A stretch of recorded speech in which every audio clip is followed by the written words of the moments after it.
Bueno, y justo quien tiene toda la información acerca de las negociaciones que los grandes capos del narcotráfico mexicano están haciendo allá en Estados Unidos es mi colega periodista Arturo Ángel, director editorial de Entorno MX. ¿Cómo estás, Arturo? Buen día. ¿Cómo estás, Adela? Muy buenos días, ¿no? Un gusto, como siempre, estar con ustedes y saludos desde aquí, desde Nueva York. Igualmente. Oye, Arturo, comenzaría preguntándote qué repercusión o qué impacto tuvo el asesinato de Carlos Manso en Estados Unidos.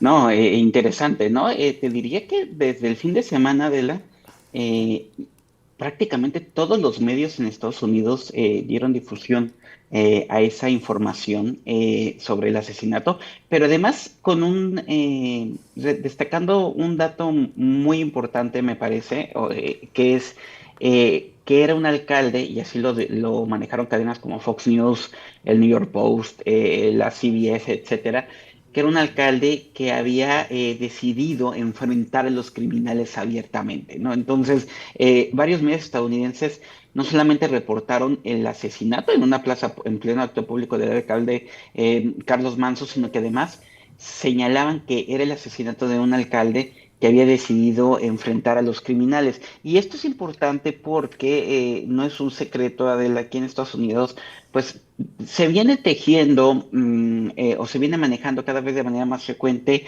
la idea de que tal vez el gobierno de la presidenta Sheinbaum está haciendo una colaboración que el gobierno del presidente Trump considera positiva y que tienen ganas de colaborar y enfrentarlo, pero que no pueden, ¿no? O sea, que no pueden en el tema de que es demasiado poderoso o son demasiado poderosos estos grupos criminales, tienen demasiado dinero, tienen demasiado poder de fuego, tienen demasiadas conexiones en los gobiernos locales y estatales, y que eso los hace un enemigo que para el gobierno mexicano, pues tal vez no se trata solamente de voluntad, sino de qué capacidad hay para poder enfrentarlos. Y en ese sentido, cuando esta nota del alcalde, como la reportan varios medios, ¿no? Diciendo, miren, para decirlo pronto, la idea que se propagó aquí en Estados Unidos es un alcalde mexicano decide que él va a enfrentar a los criminales y estos son capaces de asesinarlo a plena luz del día, en pleno acto público. Entonces,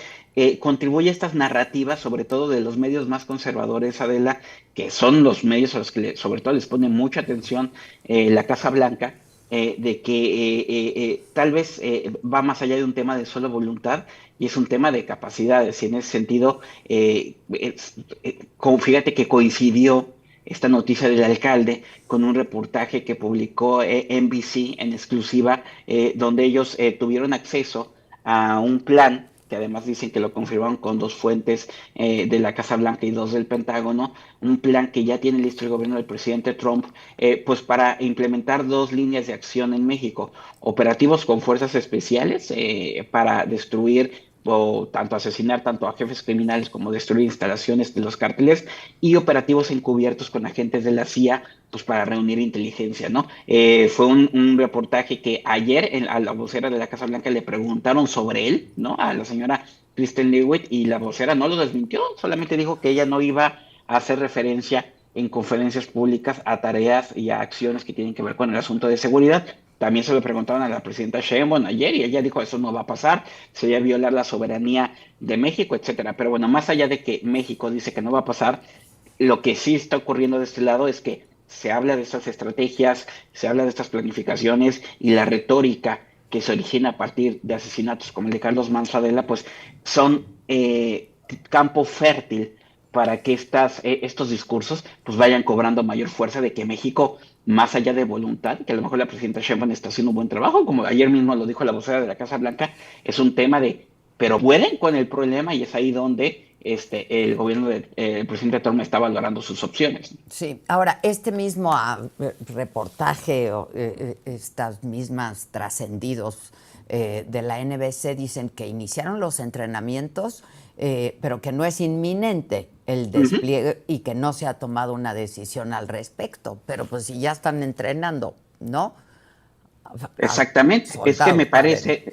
me parece Dele, que además ahí estas informaciones, además, permíteme pensar mal un poquito, difícilmente se filtran si no hay Sí, quien esté claro. dispuesto a que se conozca. Entonces, me parece que tal vez el gobierno, el presidente Trump, yo no es que diga que este plan no existe, sí existe y muy posiblemente sí se están preparando estas personas, pero creo que de manera deliberada se dejan escapar ciertas informaciones también en este manejo del juego político que tanto le gusta a la actual administración de los Estados Unidos, y pues son mensajes, ¿no? Y la presidenta también dice, cada que hablo con el presidente Trump, me dice que si no requiero apoyo, que como... Entonces me parece que en efecto lo están preparando, pero mientras deslizan que estas están... Me parece que en esta especie de mensajes estamos tomando nota y nos estamos preparando por si vemos que en algún momento es necesario que vamos a intervenir, y pues evidentemente es una situación con la que tiene que estar lidiando el gobierno del presidente Sheinbaum. Primero, pues la amenaza interna, pero además, digamos que esta especie de policía que te está vigilando del otro lado de la frontera, digo, evidentemente, con todo lo cuestionable que se tenga que hacer. Ojalá, y eso sí te puedo decir, Adela, viéramos más noticias de este lado de Estados Unidos, que no las vemos, de aseguramientos, por ejemplo, de armas, que sí ha habido, pero no en la misma cantidad, ¿no? Y ayer la presidenta tenía toda la razón. Bueno, así como ellos piden que dejen de enviar drogas aquí a los Estados Unidos, pues ojalá desde Estados Unidos no se enviaran tantas armas a México. Entonces, siempre Estados Unidos juega un poco a invisibilizar su responsabilidad y a recargarle a México, pero bueno, pues así está la dinámica de esta situación. Sí, y hay quien en Estados Unidos sigue presionando para que sí haya operativos de seguridad en México, ¿no? No, totalmente, totalmente. No, no, y fuertes, o sea, desde algunos, los legisladores, te diría que más del ala ultraconservadora del Partido Republicano, y evidentemente todos los voceros que tiene el movimiento MAGA, que es el de Trump, en las redes sociales, en programas muy exitosos en YouTube, con muchísimas millones de vistas, incluso en algunos tradicionales. Es más, te diría que hay veces que Fox News parece el más moderado de los medios Sí. conservadores, porque hay otros que, híjole, o sea, ahora que fue el retiro, por ejemplo, de las visas, ¿no? Esta nota que surgió de Reuters, de que tan solo en el mes de septiembre Estados Unidos había cancelado más de medio centenar de visas a políticos en México por presuntas sospechas de estar vinculados con actividades delictivas o con los cárteles. Había varias entrevistas en uno de los canales Newsmax donde se decía, especialistas decían, pero está bien eso, pero se necesita una mayor acción frontal. Entonces, hay quien está empujando constantemente, no solamente en México, también en el tema de Venezuela, ¿no? Y me parece que la destrucción de estas embarcaciones y el que ya ocurriera una no tan lejos del Pacífico mexicano, la de ayer me parece que también estuvo ahí por la misma zona. Ayer de nueva cuenta otra embarcación de estas destruidas en el Pacífico.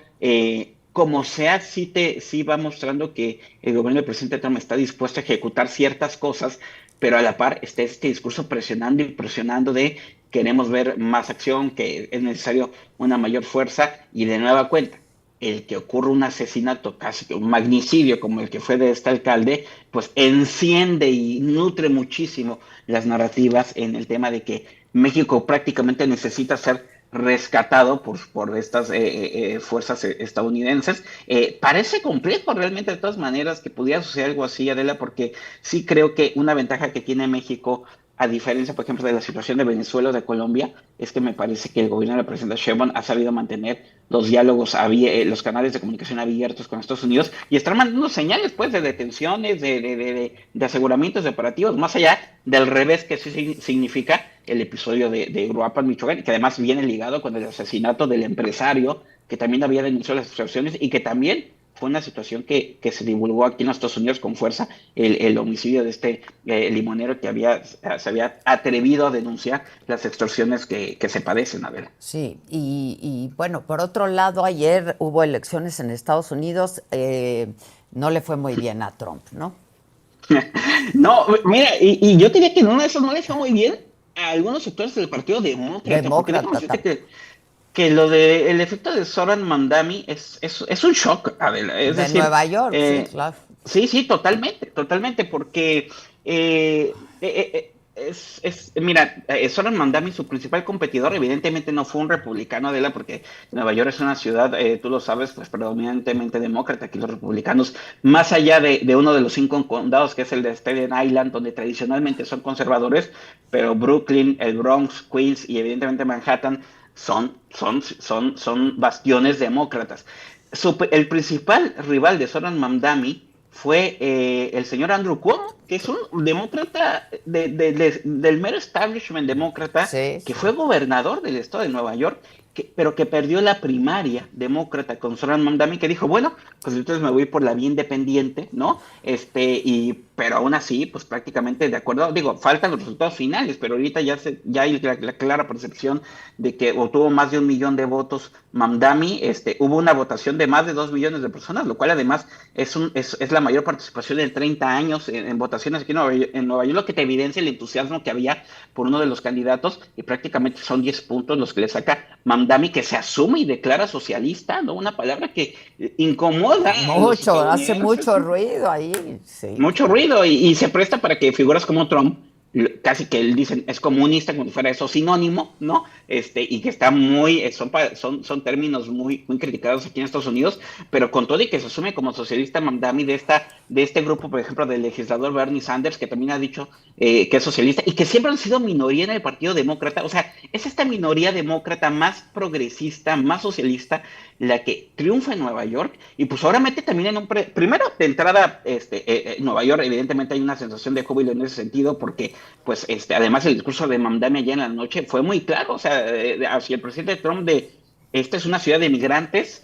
construida por migrantes, ahora liderada por un inmigrante, porque Mamdani eso, es un inmigrante, apenas en el 2018 obtuvo la ciudadanía estadounidense, pero él nació en Uganda, de origen musulmán además. Musulmán, sí. Entonces él dice, y si quieren ir por un migrante, van a tener que pasar por todos nosotros. O sea, un mensaje de absoluta confrontación a las políticas del presidente Trump, que por su lado pues le había dado por apoyar a Andrew Cuomo, imagínate, ¿no? Sí, Tratando sí.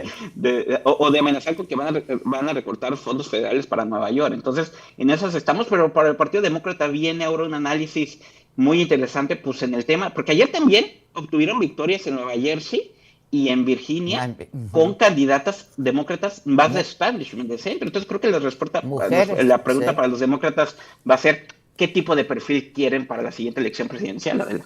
Oye, y volviendo a lo nuestro, ¿quiénes son, Arturo, los narcotraficantes? Hicimos ahorita, previo a tu intervención, una pequeña introducción con algunos de los narcotraficantes mexicanos que fueron expulsados, trasladados a Estados Unidos, que sí están llegando a acuerdos con el gobierno de Estados Unidos, ¿no?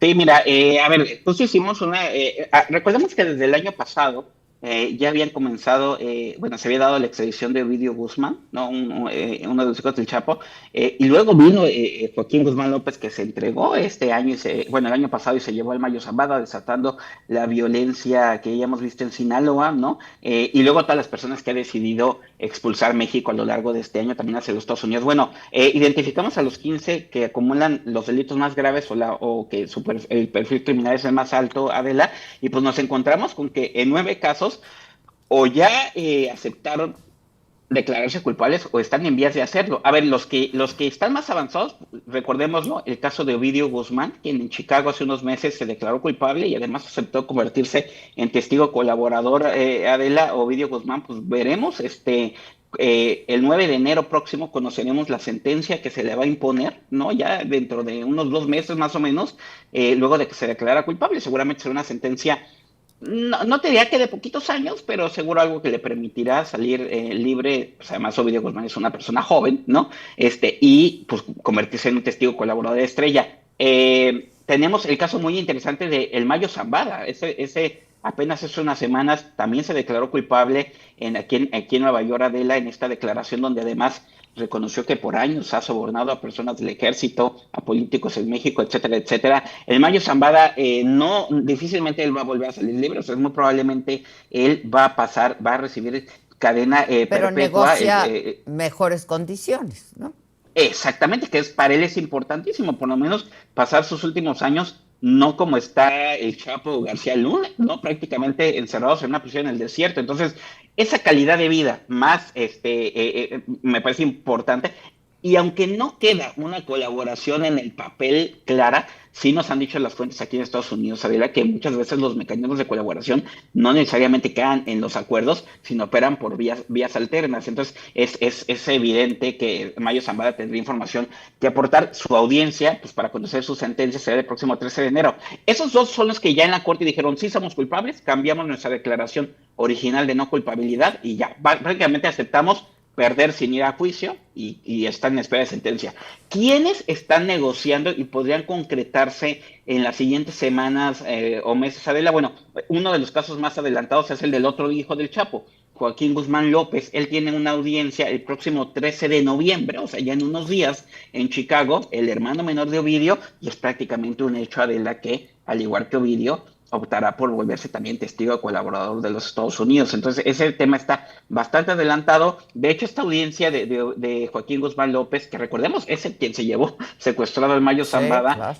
Ya está programado originalmente para el 15 de septiembre, se pospuso para el 13 de noviembre. Vamos a ver si se hace, hay una nueva posposición, pero parece estar muy adelantado el asunto ya con él. Y luego aquí nosotros tenemos ya negociando, bueno, a Vicente Carrillo Fuentes, que el viceroy, que un histórico líder del cártel de Juárez, ¿no? Tenemos a Antonio Ceguera Cervantes, nada más y nada menos que el hermano del Mencho, también expulsado por este año, este líder del cártel Jalisco Nueva Generación, ya también está negociando un posible acuerdo. Él tiene una audiencia el próximo 16 de enero, Adela. Luego, otro muy importante para los Estados Unidos, que es Abigail González Valencia, que más allá de ser cuñado del Mencho, del líder del cártel Jalisco Nueva Generación, Estados Unidos considera a Abigail González Valencia como el principal operador financiero y lavador del dinero de ese grupo criminal y líder de su propio grupo llamado los Queens, los cuales los estadounidenses han tenido a estos Queenies identificados desde hace muchos años por el Departamento del Tesoro. Entonces,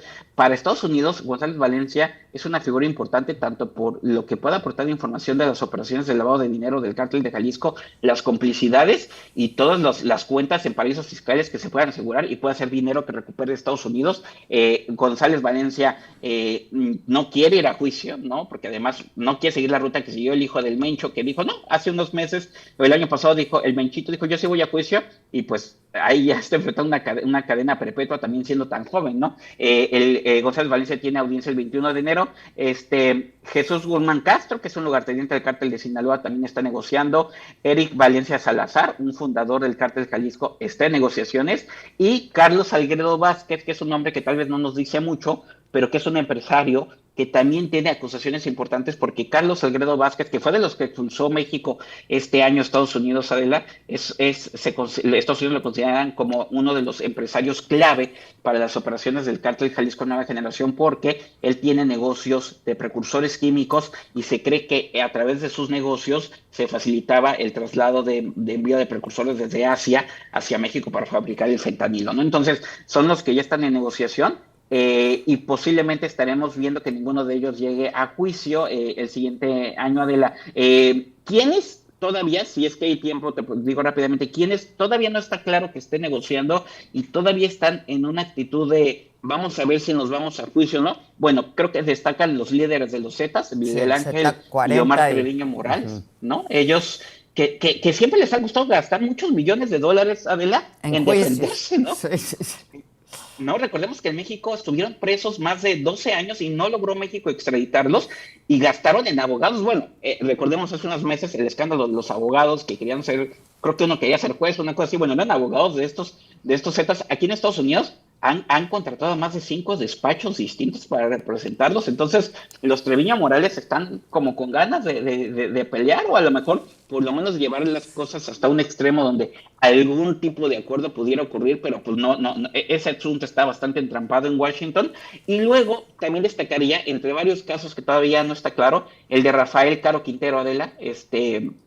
Rafael Caro Quintero, pues es un asunto personal para los estadounidenses porque pues es el autor intelectual, de acuerdo con las acusaciones del homicidio de Enrique Camarena, y se ve complicado que los fiscales aquí en Nueva York quieran ponerle la cosa fácil a Caro Quintero. Quieren más, un juicio como si es un espectáculo, es llamativo, y me parece que en ese caso, a no ser que haya un arreglo totalmente desfavorable para el propio Caro Quintero.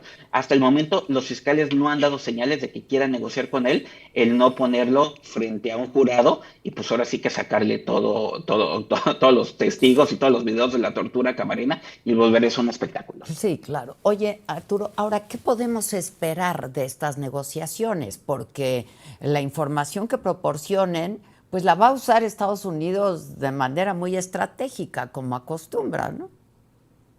Sí, totalmente. O sea, hace unos días, un exfuncionario del Departamento del Tesoro, porque yo le preguntaba en el tema de, oigan, ¿y cómo le hacen para luego identificar a qué tipo de personas o de empresarios meten en estas listas negras, ¿no? Del Departamento del Tesoro, donde ya se prohíbe hacer negocios con ellos porque son lavadores, y muchas veces son negocios bien establecidos en México, ¿no? Y él me decía, una de las grandes fuentes de información pues viene de los testigos, colaboradores. Entonces, sí, tradicionalmente, o sea, creo que tenemos mucho más en la mente que cuando Estados Unidos convierte a algunos de estos narcos en testigos que colaboran con ellos, se va a traducir en que haya juicios donde ellos van a testificar, lo cual sí ha pasado. Lo vimos con el Chapo Guzmán, lo vimos con Genaro García Luna, ¿no? Todos estos narcotraficantes convertidos en testigos y que recibieron ventajas por ello. Ovidio Guzmán, incluso en su acuerdo, está estipulado, ahí sí se puso en el papel, que él tiene obligación de aportar información para varios procesos iniciados en 3 cortes federales y para todas las investigaciones que tiene las oficinas centrales del Departamento de Justicia, ¿no? Pero lo interesante aquí es que más allá de eso, estos testigos también se utilizan, Adela, para obtener información sobre cómo se lava el dinero, cómo se mueven los recursos, lo cual a lo mejor no le da al gobierno estadounidense para presentar acusaciones penales. En algunos casos sí, sobre todo si utilizan vías o bancos que pasan por Estados Unidos, pero cuando no pasan por su jurisdicción, por lo menos sí les da para, por ejemplo, etiquetarlos en estas listas negras de ser cómplices de operaciones de lavado de dinero de los grupos criminales, además ahora considerados terroristas. Entonces, son una fuente de información para eso. Y el otro, el tema diplomático, ¿no? Para el Departamento de Estado, la información que aportan estas personas también es importante, pues por un lado para cosas como el retiro de visas, ¿no? ¿De dónde viene la información de qué políticos retiran las visas? Pues viene de esos testigos. Y entonces cuando dicen, no, es que no me han notificado alguno de los afectados, no me han notificado de un proceso penal o en mi contra, pues posiblemente no lo haya, pero sí hay investigaciones internas y hay señalamientos de estas personas que dicen, pues tal político, ¿no? O con tal gobernante nos entendíamos, y bueno, de ahí vienen por lo menos esta acción administrativa que dice Estados Unidos, bueno, si no me da para impulsar una acusación penal, por lo menos me interesa que esta persona no pueda entrar a Estados Unidos, y viene ese tipo de acciones, o incluso pues también para temas que ya son, y nos decían las fuentes, Adela, pues ya de presiones diplomáticas a puerta cerrada, es decir, cuánta información no se puede utilizar en Claro. negociaciones que no se hacen públicas para que Estados Unidos presione a México con ciertos objetivos. Entonces, es un abanico muy amplio de utilidad que le puede dar Estados Unidos a estos informantes, ¿no? Y pues sí, que se vuelven evidentemente en oro molido para ellos. Sin duda. Pues va a estar interesante. La próxima audiencia, por lo pronto, 11 de noviembre. En Exactamente, una semana, ¿eh? el 13 de noviembre, Adela, el Perdón, 13 de 13 noviembre, de noviembre. la audiencia del otro hijo del Chapo Guzmán, Joaquín Guzmán López. Vamos a ver si al igual que Ovidio ya se declara culpable o en todo caso si hay un empujoncito más en lo que acaban de cerrarse estos acuerdos. Y pues bueno, y en enero va a ser un mes muy interesante, Adela, en cuestión de pues ya conocer qué sentencias se van a poner a gente como Ovidio Guzmán o como el Mayo Zambada, y cómo avanzan otros casos que también tienen audiencias en enero. Y si me permites, estaremos hablando para entonces. Te agradezco mucho, Arturo. No, un saludo, Adela, Muchas buenos días. gracias. Buenos días. Oigan, la verdad es que no se puede entender el asesinato de Carlos Manso, alcalde de Uruapan, sin hablar de la violencia política en nuestro país, ¿no? Se vive una severa crisis de violencia política, en especial a nivel municipal. Mauricio Tabe es alcalde de la Miguel Hidalgo y es presidente justamente de la Asociación Nacional de Alcaldes. ¿Cuántos asesinatos han habido de alcaldes en los últimos años? Mauricio Tabe, buen día, ¿cómo estás? Hola, buenos días, Adela. ¿Y este sexenio? el año que llevamos de este sexenio ha sido el más violento para los alcaldes. Es el gobierno en el que más alcaldes han sido asesinados, 10 en lo que va de la administración, casi uno por mes. En el sexenio pasado de López Obrador asesinaron 17 de los datos que tenemos registrados, 39 en el de